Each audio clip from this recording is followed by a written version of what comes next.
My neighbor, HOA Karen, blocks ambulance from coming to my house. It was a quiet Saturday morning when I got the call I had always feared. My father, who lived with me, had collapsed in the living room. I rushed to him, feeling my heart pound as I checked his pulse. It was weak. Without hesitation, I called 911, hoping help would arrive quickly. The dispatcher assured me that an ambulance was on the way and told me to stay calm. As I sat next to my father, holding his hand and trying to keep him conscious, I heard the familiar sound of sirens approaching.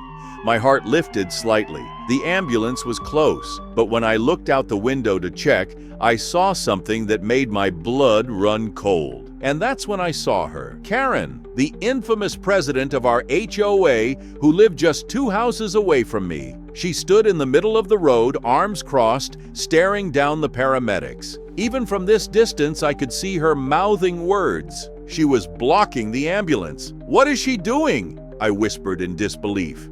I grabbed my phone and called 911 again, my voice shaking with frustration. "Please, the ambulance can't get through. There's a woman standing in the road blocking them," I said urgently. The dispatcher's voice remained calm. "We're aware of the situation. Stay on the line. We're sending officers to resolve it." I sprinted outside, desperate to do something, anything to get the ambulance through. As I reached the street, I saw Karen waving her hands, arguing with the paramedics. "No, you can't park here. This is a private road. You have no right to bring your emergency vehicles into my community without permission." The paramedics were trying to reason with her, but Karen was stubborn. Her face was flushed red with anger, her blonde hair slightly disheveled as she kept waving her arms. "Ma'am, we need to get through," one of the paramedics said. "Not without permission. I'm the HOA president, and I say no." I couldn't believe what I was hearing. Karen had always been strict about the HOA rules, but this was something else entirely. She was literally blocking an ambulance from reaching someone in a medical emergency.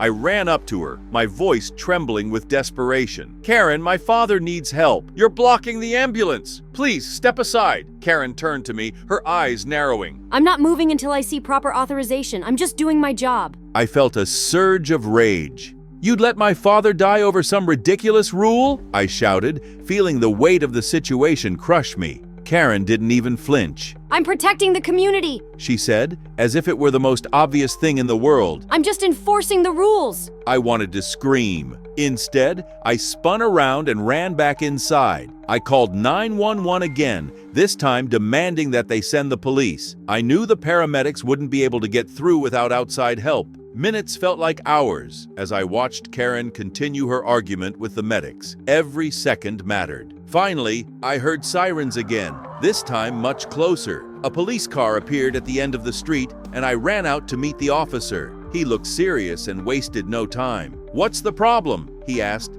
quickly assessing the situation. "That woman," I said, pointing at Karen. "She's blocking the ambulance from getting to my house." "You are obstructing emergency personnel," he told her sternly. "That is a serious offense. You're under arrest." Karen's jaw dropped. She tried to protest, but the officer didn't let her get another word in. As soon as she was out of the way, the paramedics rushed past, finally making their way to my father. I felt a wave of relief as they loaded him into the ambulance.